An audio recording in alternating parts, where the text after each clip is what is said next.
Apple company के को founder Steve jobs एक बार वेकेशन पर जापान के क्योटो शहर गए। इस दौरान उन्होंने शाकुनागा नाम के क्राफ्ट आर्टिस्ट के वर्क एग्जीबिशन के बारे में सुना। वो तुरंत समझ गए कि शाकुनागा के पोर्सलेन यानी कि चीनी मिट्टी से बनाई जाने वाली चीज़ों में कुछ तो स्पेशल बात है। स्टीव उस एग्जीबिशन में अपनी पत्नी लॉरेन पोवेल के साथ पहुंचे। हालांकि उस समय तक शाकुनागा को स्टीव जॉब्स के बारे में नहीं पता था। शाकुनागा को उनकी भतीजी ने बताया कि स्टीव कौन है और उनका एग्जीबिशन में खुद आना और उनसे बहुत देर तक बात करना कितनी बड़ी बात है। स्टीव जॉब्स को शाकुनागा का काम इतना पसंद आया कि उन्होंने वहां से कई सारे कप, बास और प्लेट्स खरीद लिए और उसी एग्जीबिशन में एक हफ्ते में 3 बार गए।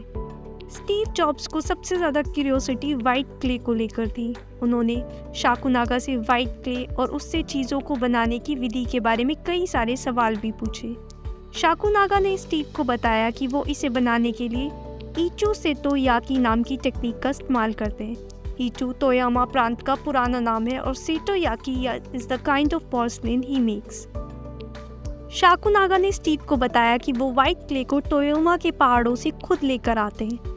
ये सुनकर स्टीव ने उन पहाड़ों में जाने का फैसला किया, लेकिन जैसे ही उन्हें पता चला कि वहां जाने के लिए उन्हें ट्रेन से लगभग 4 घंटे का सफर तय करना पड़ेगा, उन्होंने अपना इरादा बदल दिया। स्टीव जॉब्स की मृत्यु के बाद शाकुनागा ने अपने एक इंटरव्यू में कहा कि उन्हें इस बात का गर्व है कि उनके काम की सराहना उस व्यक्ति ने की जिसने आईफोन बनाया। इसके साथ ही उन्होंने बताया कि आखिरी बार स्टीव जॉब्स ने उनसे 12 टी कप्स का एक सेट खरीदा था। स्टीव ने इन कप्स को कुछ स्पेशल और अलग डिज़ाइन में बनाने को कहा था। उनकी इस रिक्वेस्ट को पूरा करते हुए उन्होंने 150 टी कप्स बनाए, जिसमें से उन्होंने 12 सबसे बेहतरीन टी कप स्टीव जॉब्स के परिवार को भेजे।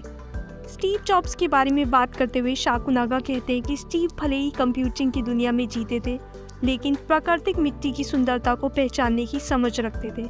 अपने नज़रिए से मेरे काम को देखने और उनकी द्वारा की गई सराहना ने मुझे काफ़ी प्रेरित किया। स्टीव जॉब्स अपनी पहली ही ट्रिप से जापान देश के बहुत बड़े फ़ैन बन गए थे और वहाँ के आर्टिसन, इंजीनियर्स, फिलॉसफी और क्यूजीन से काफ़ी प्रभावित भी हुए।